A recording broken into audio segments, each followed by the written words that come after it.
Mr. Vic. Hello, bro.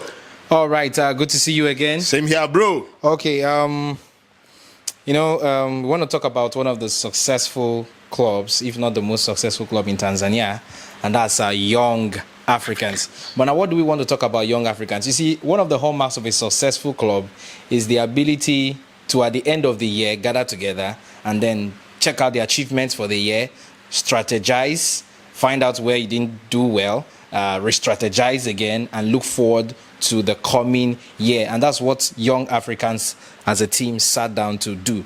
They had an annual general meeting, as is their custom, and they sat down and deliberated on a lot of things. But quickly, I just want you to, did you watch that? Yeah, I followed it up, bro. You followed it up? Yeah. All right, so let's hear from you what you have to say about that meeting. Okay, three things. I will just simplify it with three things. Three major things I took out of that meeting. Okay, one being that the coach Miguel Grimaldo has been given a 1-year contract extension. Beautiful. We cannot underestimate the impact he has made to this great club, especially in the past one season. We saw a Miguel that towards the end of the season, we got news from different points that different clubs in Africa and beyond Africa want his services. And we're like, oh, come on. Will this man leave for the right money? Let me not go there, man. What am I trying to say? See, let me even say it. Two things. One is about passion for a club. That's what makes coaches and players to stay with a club. Second is money. These two things. Okay, that aside. And he spoke after the news was let loose in the annual general meeting, and he said, see, his target is to make sure that they get the FA Cup, get the league again, and go further in the CAF Champions League. And I think that's the right direction. That is a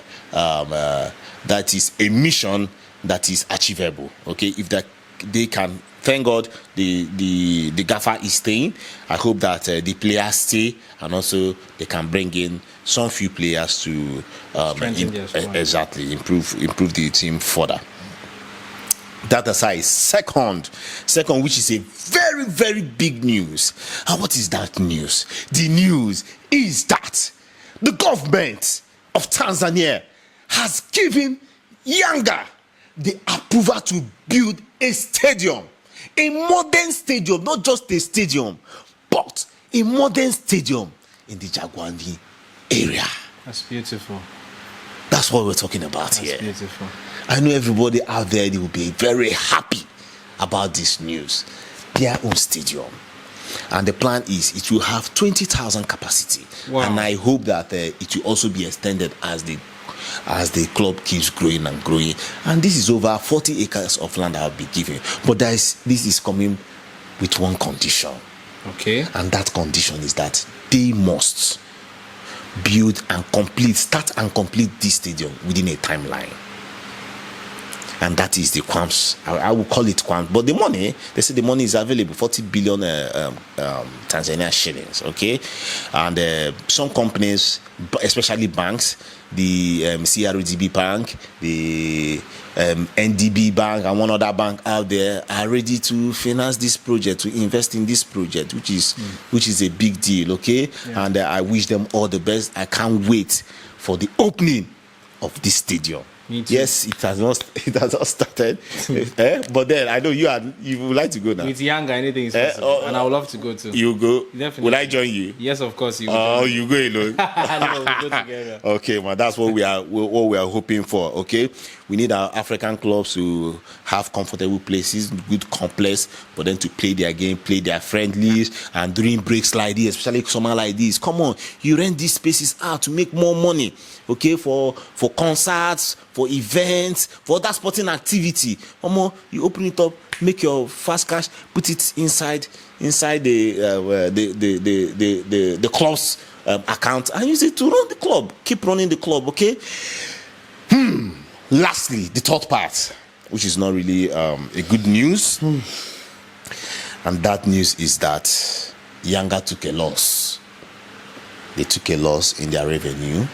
They took a loss in their account balance sheets this last season. And what happened?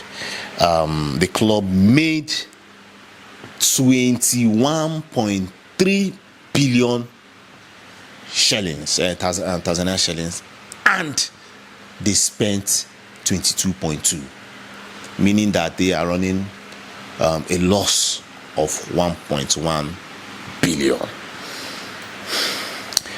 But one wonder, how did this money get spent?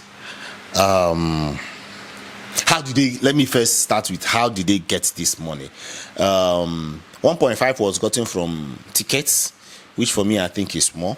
TV Right gave them 10 billion, and but I need to make this point, and this point is about membership registration fees.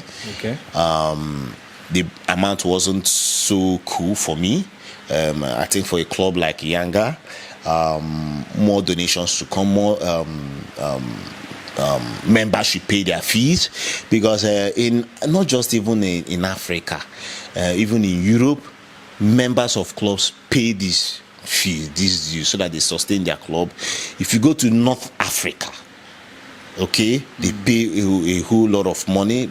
Plenty donations coming, not just by selling players. I know selling players and all that gives club money, but then membership money plays a vital role. So I'm talking to you guys out there. If you're a Yanga fan watching this video, okay, try. This is the club that you love, and guess what?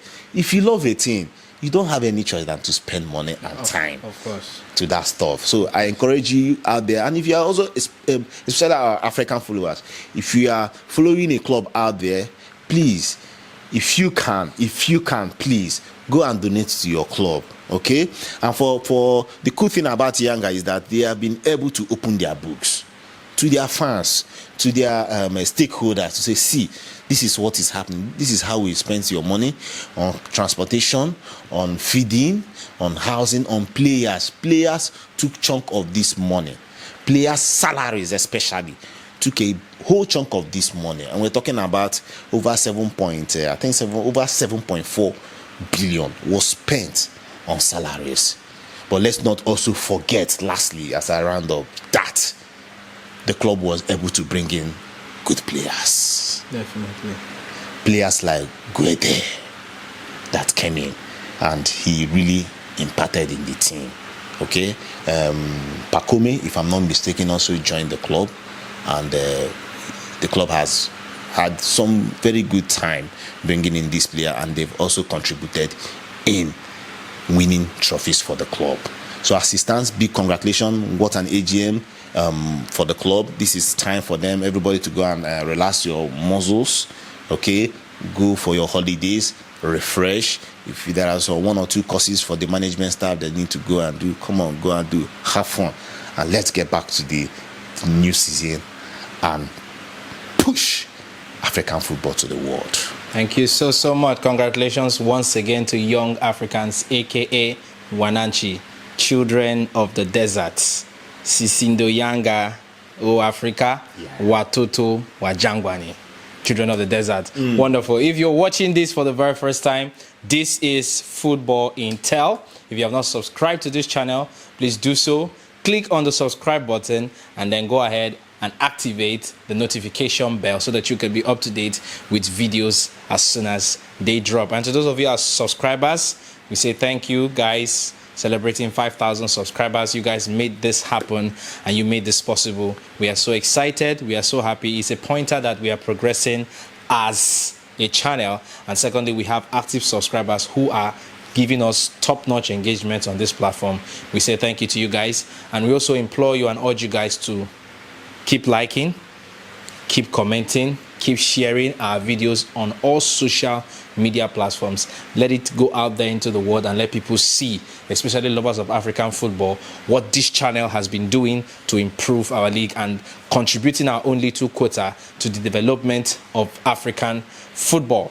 All right, at this point, I'm going to be drawing the curtain. I still remain your agile host of this platform, Mr. Dominion Chooks, and of course, doing this with me all the time, no other person than my top-notch soccer analyst, Mr. Victor Sioku. We both are saying bye for now.